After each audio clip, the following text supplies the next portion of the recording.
El otro gran éxito de Marvel, que DC después la sabrá hacer muy bien, es la conexión. Todo está conectado. Me está diciendo que el acontecimiento de unos personajes secundarios que no tienen provocarán el enfrentamiento de los grandes protagonistas de la saga.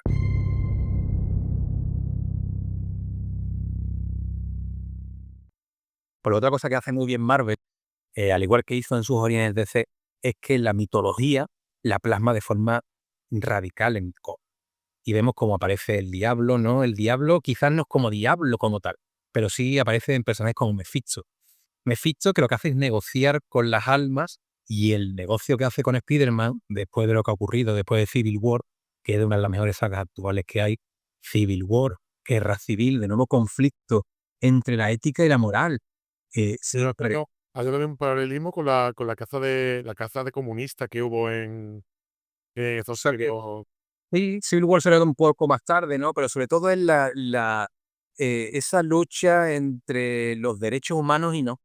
Y lo que es correcto y lo que está bien y lo que es correcto, ¿no? Entonces, es esa ética que representa esa doble moral que está muy bien representada en Tony Stark y Steve Rogers. Yo creo que ahí lo hicieron muy bien Marvel, creo que es de las últimas grandes sagas que ha hecho, porque ha tratado muy bien a los personajes en ese aspecto, y donde vemos dos contiendas, dos mentalidades totalmente enfrentadas, como las hay en la calle. A día de hoy sigue habiéndolas, ¿eh? Y eso es lo interesante de Civil War. Que la grandeza yo creo que tiene Civil War, Jesús, es que el bando que apoya cada uno, naturalmente, no lo debería apoyar. Es decir, tenemos un bando que quiere que esté todo controlado, que el gobierno, o sea, quien dé autorización o no a una persona para que sea un héroe, de que todo el mundo tiene que conocer, bueno, todo el mundo, el gobierno tiene que conocer y controlar a todo el mundo que tiene poderes. Que tú, hostia, ¿con quién me pega esto? ¿Con alguien recto, alguien que sea pro gobierno? ¿Steve Rogers? Pues no.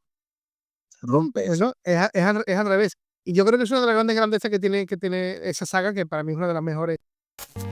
Si te gusta el contenido, apóyalo con un like, un comentario y de paso seguirnos. Tienes mucho más vídeos, directos, podcasts, todo en nuestro canal. Escritas. Bueno, Y le vino muy bien a Capitán América esa saga, ¿eh? Le vino como anillo al dedo, porque Capitán América, a día de hoy, con las películas, la visión de Capitán América ha cambiado, pero no es verdad que no era el gran héroe, ¿no? Porque lo que tú dices, era tan recto, era como Superman. Aunque sí rollo de claro, de, "Ay, te fue a-". el Boy Scout de Marvel, de Current de Superman, siempre todo tal. Claro, la moralidad debe imperar, la confianza en el prójimo, todo el mundo no es malo del todo, ¿no? Porque otro gran villano es Skull, Cráneo Rojo, eh, que es la antítesis total, ¿no? El caos, es el nazismo, ¿eh? Sin embargo, Capitán América no era hasta cuándo, hasta que se revela. Y cuando se revela contra lo que pensábamos que es lo que debería defender, aquí es atractivo el personaje. Y ahí Capitán América se alza como lo que a día de hoy se ha quedado, ¿no? Como una figura clave del mundo del cómic también. Es verdad Entonces, que anteriormente también se revela, o sea, el personaje de Johnny Walker y el personaje de US Agent, suele de ese Steve Rogers, dice, yo reniego de mi gobierno que me está intentando manipular para que haga cosas que realmente no quiero, ¿no? Que eso fue lo, y no sale Nómada equivoco. y sale ¿No? USA Agent. Sí. Eso es. Y que en verdad eso se olvida y vuelve el Capitán América normal.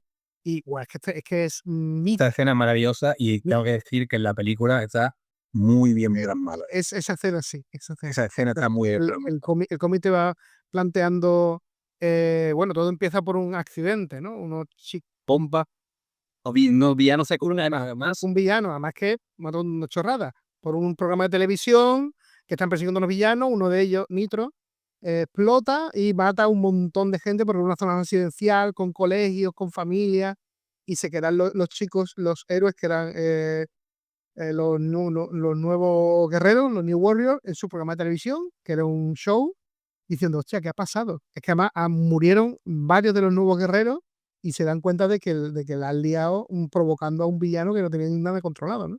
Y a raíz de eso ya, pues viene todo lo demás.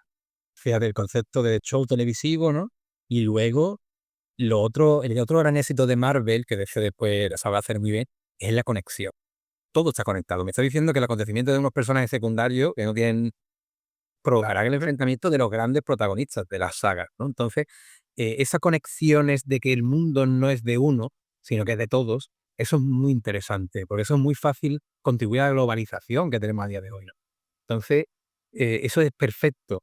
Y una de las cosas fundamentales que yo creo que a día de hoy, yo recuerdo cuando era un poco más pequeño, yo quería una camiseta de Capitán América y era imposible encontrarla. O la comprabas en una tienda de cómic de talla XXL norteamericana o no la encontrabas. El escudo de Capitán América, inviable. Yo me gustaba de lo que era el concepto de Capitán América y era muy difícil encontrar algo de él. Los cómics lo podían comprar por cualquier precio, era algo, bueno, con poco interés. Cuando el cine llega, y cuando llega ese Iron Man en ese año 2008, algo cambia. Porque Batman ya era una figura. Superman era una figura de la cultura pop. Porque esto es determinante. Tanto ha calado en la sociedad que esas figuras dejan de convertirse en un cómic para convertirse en iconos de una cultura. Tanto que Andy Warhol o Lichtenstein harán representaciones de esos superhéroes. ¿Por qué? Porque son iconos de nuestra cultura, de nuestra mentalidad. Son un reflejo de lo que es la cultura del siglo XX. Y a día de hoy lo es del siglo XXI. Y en el siglo XXI ha utilizado la mejor forma para poder llegar, que ha sido el cine. Y Marvel de esa manera lo ha hecho muy inteligente y lo que ha contribuido a crear es un género que no existía, que es el género superheroico.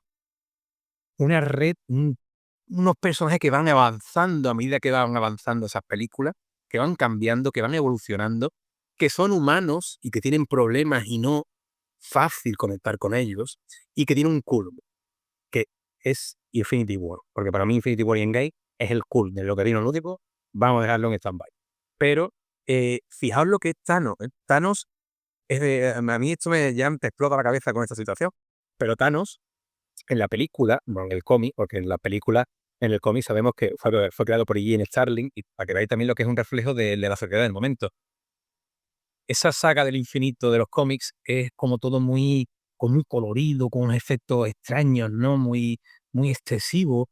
¿Sabéis por qué? Porque Ian Starling, cada vez que iba a escribir y a dibujar, tomaba sus hongos anticos, LSD, y eso está reflejando el cómic de Infinity War. Tanto que lo que quiere Thanos es enamorar a la muerte. Correcto. Ahí es lo mejor de Deadpool. Bueno, eso es Dragon Quest. Pero para que veáis la idea, ¿no? En esa vida de olla total, crean una saga que posteriormente en el tiempo tendrá una relevancia en el mundo cinematográfico. El Thanos de las películas es clave, porque el Thanos de las películas no es un villano. Es más, se podría interpretar incluso como un salvador, porque él lo que quiere es que el universo perdure. ¿Cómo? Equilibrándolo. ¿Y cómo hay que equilibrarlo? Pues matando a la mitad de la población, porque hay una sobrepoblación actualmente. Hecho que ya había tratado anteriormente Dan Brown en el libro Origen, en Inferno, porque en Inferno lo que se busca es crear una especie de elemento que elimine a esa sobrepoblación que existe, por tanto ya vemos ahí, pero es que fijaos lo que ocurre. En Infinity War sale en 2017, 2018, quiero recordar, y en 2019 sale Endgame, ¿vale? 2019, abril de 2019. La intención de Thanos en 2018 y consigue eliminar a la mitad de la población. Mitad de la población que debe eliminarse porque sobra. En 2020, febrero, llegará el coronavirus, cuya finalidad es eliminar aquella parte de la población que debe eliminarse porque sobra. Es decir, lo que Thanos hizo en el 2019, lo hizo el COVID en 2020. Fijaos lo fácil que es conectar con eso. Pero me refiero, pero no como si el hobby hubiera sido Thanos, ¿no? Se me refiero, no como... El concepto del COVID, bueno, aquí podríamos hablar de muchas cosas, ¿no? Pero lo que está claro es que el COVID la aniquila a personas mayores, a personas que no son productivas, a personas que están enfermas, a personas que no van a contribuir al mundo, aparentemente, ¿no? Por lo tanto, deben eliminarse porque están creando gastos y problemas, ¿no? Eso mismo ocurre con Thanos. Thanos quiere eliminar aquello que se sobrecede para que haya un equilibrio y que queden lo que tengan que quedar. Además, de forma aleatoria, Thanos no selecciona, no dice, oye, yo voy a matar a este. Thanos me da un chasquido y el que le ha tocado. Pues igual que el COVID te llegaba, ¿y cuántas personas se fueron sin merecerse irse, no? Pero como esto es aleatorio, Lo que me va a referirme, lo que me va a hacer puntualización. Claro, pero no te digo que Thanos creara el COVID, viendo. Quiero decir, es la correlación que existe entre un acontecimiento de una película global que ganó 2.000 millones de dólares y que al año siguiente, menos de un año, aparezca una enfermedad que deje las calles desiertas, hecho que se ve también en Endgame, al principio de la película, Porque hay una escena en la que el Capitán América dice que había visto ballenas cerca del Times Square o algo así, no recuerdo, ¿no? El Square Garden, cosas que no se veían desde hacía mucho tiempo, una cosa así, en el puerto, no recuerdo. Pero porque están las calles reducidas y no hay vida en la calle. Y que un año más tarde eso mismo se reproduzca en todo el mundo. Fíjate en las casualidades de la vida. Claro, sí, sí. Lo que quería hacer, o sea, lo que quería era puntualizar en el aspecto de que, bueno, lo que Thanos realizó fue una acción medida, sopesada, y el COVID fue un virus que atacó a todo el mundo que tenía que atacar. Sí, pero porque se fue de las manos, Max. Pero al final atacaba para eliminar. Pero el COVID no atacó sistemáticamente a ancianos y a niños. O sea, me refiero, hubo muchas personas sin COVID.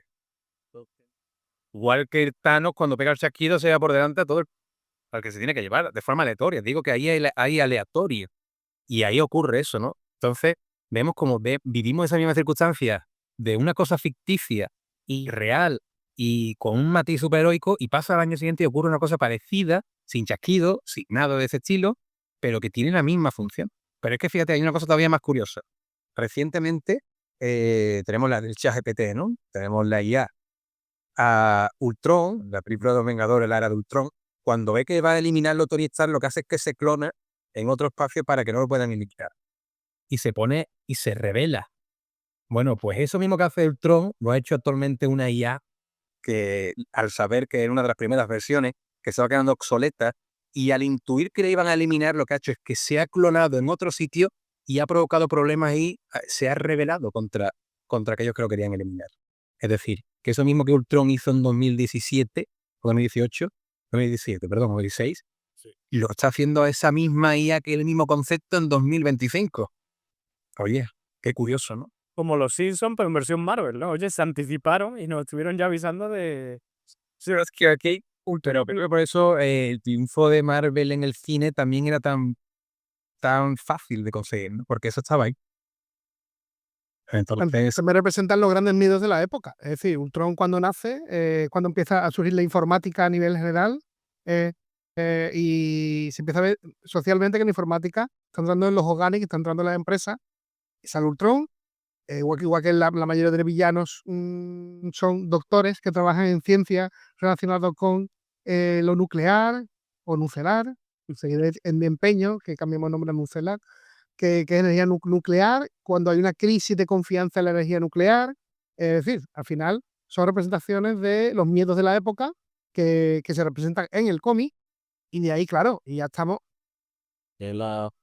Pasa el tiempo y claro, ya vemos desde otra forma, porque por ejemplo, en el COVID, aunque no haya afectado a nivel mundial, creo que no ha afectado a nivel mundial a Occidente y a Oriente, pero el Oriente venía con otra pandemia anterior, que lo pasaron mucho peor, que fue la gripe aviar. Y claro, para nosotros, como nos ha afectado, el COVID es espectacular, pero en los años, en la gripe de influenza mató a muchísima más población. O sea que, claro, O, por ejemplo, la epidemia de SIDA, por ejemplo. el SIDA es otro aspecto de la que se representaba el mundo. Joder, sí, ahora que hay. Pero él también tenía. Y bueno, el matrimonio homosexual también está representado en el mundo del cómic. Es decir, es que el cómic ha sido un reflejo total. Y el triunfo actualmente del cine de Marvel era eso. Era lo verosímil. Ahora, ¿qué ocurre? Que ahora todo es demasiado excesivo. Y a lo mejor no necesitamos ese superhéroe que antes nos mostraba Marvel, necesitamos a otro. Manu era el que había visto Superman, ¿no? No vamos a entrar en detalles, ¿no? En excesivo, Spoiler. pero el triunfo de este Superman, yo creo también que eso no es frente al Snyder, que era ese Superman tan oscuro y tan por encima y tan bestia, tan bárbaro. Vemos un Superman mucho más humano, mucho más torpe, mucho más cercano. Entonces, al final, que tiene conflicto con Lois, que tiene conflicto con su relación, que aunque está pensando en salvar el mundo, también está pensando si su relación va bien o si va mal. Le duele que le critiquen mediante las redes sociales. Oye, hay algo más humano que eso, ¿no? Pero te quiero decir que el final, es el nuevo camino del cómic, porque el cómic Y bueno, y después vamos a hablar de otra cosa. El Capitán América actual en las películas, que aparezca también en los cómics, es Sam Wilson. Volvemos a meter un personaje de color. Tenemos a Cala Khan, que es Miss Marvel, que es un personaje hindú. Volvemos a ver ese tipo de pluralidades, ¿no? Que de nuevo ahora es necesario que impere y que gracias al cómic, gracias actualmente al cine, también está presente.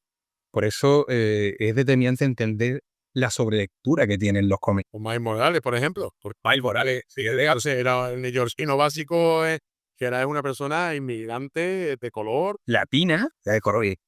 Algo interesantísimo también, porque que su madre creo que era cubana. El concepto de un personaje latino, cuando realmente que en Estados Unidos la población, o una gran parte de la población es latina. Pero no había ningún superhéroe latino. Ahora sí. Y no un superhéroe cualquiera, sino que no es cualquiera. Y aparte, muy bien, o sea, me refiero, aparte, Está muy bien. Los personajes se encumbraron. Como todo al principio fue difícil entenderlo. Cuando apareció por primera vez nadie, o era muy complicado entender que Peter Parker muriera y apareciera Miles Morales.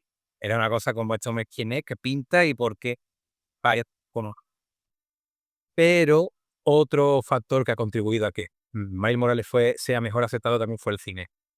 Cruzando el multiverso, la primera película de animación del superhéroe fue muy arriesgada desde mi perspectiva, sin embargo, un auténtico triunfo. De nuevo nos muestra a Spider-Man con distintas personalidades, pero sobre todo el protagonista no es Peter Parker, es Miles Morales. Y un Miles Morales del que también de nuevo es muy fácil conectar. Por tanto, contribuyó a que la figura de este personaje fuera increciendo y que a día de hoy pues suene para que, bueno, para mí son grandes películas de animación. Tatooine ganó el Oscar, la mejor película de animación. La segunda parte me parece una distopia maravillosa y yo creo que la tercera tengo muchas ganas de verla y espero que la hagan por Independent. Sí. Nos quedan 10 minutos y lo que yo te quería preguntar es, hemos hablado mucho. Déjame un poquito del chat porque también han preguntado un par de cosas súper rápidas. Vamos, si me lo permite, Ahora- rapidísimo. A J pregunta una cosa súper rápida. Dice, Jesús, ¿eres pro Marvel o pro DC? Pregunta de Hombre, yo creo que por lo que he hablado de Marvel, se ha visto, ¿no? Yo soy pro Spider-Man, claramente. Me gusta DC, lo he dicho. Realmente me gusta todo. Me gusta Star Wars, me gusta Marvel, El Señor de los Anillos, me gusta todo. Pero Yo podía quizás, hacer un programa hablando de esos anillos. bueno, pues tendremos que hacer. Y de Harry Potter, hay programas interesantes para ser de también. Pero me gusta Marvel por eso que he dicho, ¿no? Porque es de verdad que DC luego también se va manejando más y va tomando. Pero es mucho más fácil leer Marvel que leer DC, quitando a Batman. Aunque siempre Batman está rozando ese límite entre la locura y la realidad, en los toques de. Que también es muy atractivo. Que por eso también es el triunfo de Batman. Que Batman en algunos tiene estudios psicológicos hechos, ¿no? De esa esquizofrenia que realmente sufre Bruce Wayne. Algunos dicen que tiene esquizofrenia y que tiene esa doble identidad, que la doble identidad no es meramente de Batman y Bruce Wayne, sino que es una enfermedad que tiene, ¿no? Entonces, bueno, son tantos estudios lo que representa el mundo de los personajes de DC que eso es interesante. Pero a la hora de leerlo, Marvel es más verosímil. Entonces, para mí, soy más probable. Marvel. Yo te quería preguntar, porque como te comento, hemos hablado de Marvel y DC, pero ¿qué opinas, por ejemplo, de The Voice? Entonces, me parece fantástica. Bueno, me estoy deseando que salga la última temporada. Me parece fantástica porque lo que hace de una forma clara, bueno, está embebida totalmente de la contemporaneidad, de la política, del ideal, incluso de la cultura pop en todos los sentidos, anuncios, música, personajes de YouTube, de todo. Y luego esa ruptura del personaje heroico como que debe ser recto, que debe tener unos principios, sino que nos presenta algo totalmente distópico en el que se convierten en auténticos villanos. El héroe es el villano. Y cómo el superhéroe es un negocio. Y es un negocio. Qué bien está tratado la idea por ejemplo, la serie, ¿no? Yo no he podido leer el cómic, pero sí la serie. Cómo en la serie te das cuenta que ese universo que ha hecho Marvel y que ha hecho DC, ¿no? Con la Liga de la Justicia y tal, en puro marketing y es pura estrategia para seguir vendiendo. Eso es real, ¿no? Y cómo te manipulan y cómo te engañan para que tú creas que lo que hace esa persona es lo correcto cuando esa persona realmente tiene otros criterios y otros valores de vida. Eso es importantísimo. Yo creo que está la magia también de The Voice y yo soy súper fan de Carnicero, de Boucher y de todo el equipo y por supuesto del Patriota siempre, forever. Bueno, además de, es que a mí, por ejemplo, el personaje de Soldier Boy me pareció Con el Soldier Boy también muy bueno. que bueno. Y, Y también te quiero preguntar, ¿has visto Invencible? También vi la primera temporada. Buenísima, muy buena serie. Yo no he visto más temporadas, please. Spoiler no. Sí, muy buena serie, porque de nuevo juega con esa dualidad y te humaniza mucho el personaje. Y eso es lo interesante. Sí. Entonces, El personaje del protagonista creo que hace muy bien la imagen, como tú has comentado antes, de me da igual, yo me voy a volver a levantar y voy a seguir, porque no voy a hacer spoiler, pero el personaje principal... le pegan paliza por doquier siempre. Sí, no, y aparte el que le pega la paliza no es un cualquiera, ¿sabes? Pero que es como un plan de tío. A mí me parece muy interesante eso, ¿no? De que el principal villano de la serie fuera alguien importante para el protagonista. Me pareció muy bien cómo lo habían tratado y me pareció muy, muy interesante. O sea, me refiero como, hostia, qué rollo, que hay muchos paralelismos con los personajes de DC de Marvel, pero me pareció muy interesante. Y por último te quiero preguntar una cosa. Luego diciendo tú eso, ¿no? Fíjate, comparando el Superman de actual con el Superman de antes, ¿no? Vimos cómo el Christopher Reeve no se le dio sangrar en su vida, ni sufrir casi nada. Al de Snyder, a Henry Cavill, poco. Este sufre. Y eso es importante, ¿sabes? Por eso este Superman está sumamente atractivo también. Vamos, el tráiler de presentación de este último Superman, literalmente el tráiler empezaba con él tirar la nieve, comía hostia. Se ha empezado a hacer spoiler de la película.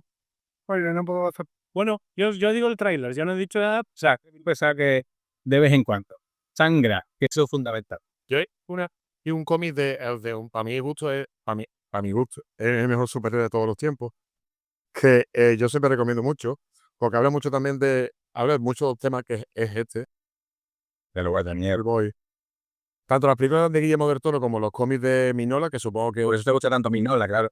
yo, para mí, que esto me lo meto por el culo cada vez que puedo. Hellboy es una de estas obras que creo que pasa desapercibida, pero habla mucho de nosotros mismos, pero a muchísimos planos. Es que Ya. no solamente habla de lo que es ser humano en sí, porque recordemos que Hellboy es un demonio, sino también habla mucho Es un demonio que busca ser humano. no, es que es Y eso es lo interesante. no, igual que por ejemplo tener también mira, yo siempre recordaré lo mismo, hay uno de los cómics de Hellboy que más me gustó, que me pareció más redondo, que era es una historia corta que hizo Mignola, que son 2 páginas creo que es que Hellboy va a una abadía antigua destruida, que fue de donde él nació, de donde él apareció, ¿no? De esa dimensión donde viven los demonios. Y Hellboy es una carta que le escribe a Abe Sapien, al que es un pez, al hombre pez. Y él le dice que esa noche se quedó dormido allí y vio como, o sea, como una visión de cuando fue engendrado, ¿no? De cuando su padre, no voy a hacer spoiler, lo engendra, ¿no? Entonces, él lo cuenta, se lo está contando a Abe Sapien diciendo que, bueno, que vio como su padre salió del infierno montado en un corcel con garfio y tal y cual, una cosa súper vasta, ¿no? Como lo que pinta Mignola de demonios gigantes y tal. Y la última viñeta, que me pareció súper guapa, era Abe Sapien, ya volvíamos a la imagen de Abe Sapien del hombre pez, que lo encontraron en una pecera, ¿no? En una pared falsa de un hospital, y tío Sapien. Él está mirando la carta, y la última viñeta era un pez solamente, y ponía, aquella noche, Abe Sapien soñó con los peces. O sea, como Mignola te había puesto la imagen de Hellboy como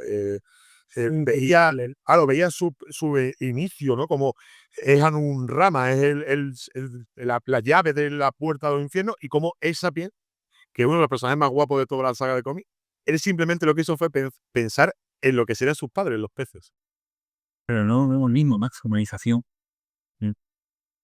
El hemos dicho, Hellboy que busca Piel de gallina porque a mí ser humano, lo que buscan es ser humanos. Los que están por encima buscan ser humanos. Eso es interesante. y aparte hay una cosa que para terminar de hacer publicidad de Hellboy, hay una cosa que me gusta mucho hay 2 cosas que me gustan mucho del mundo de Hellboy, que es que literalmente la IDP, que es la empresa, bueno, la agencia que lleva a Hellboy, que todos los malitos son los Hell. O sea, ellos llegan a un sitio y descubren un homúnculo que está allí y dice, pues te vamos a llamar Roger y te va a venir con nosotros a vivir a la IDP. Y es un grupo de malitos también, ¿no? Todos tienen algo, ¿no? Un medium que se queda fuera cuando está haciendo un viaje astral, un marine que ha sido revivido a través de vudú, y todos son amigos y viven todos juntos, ¿no?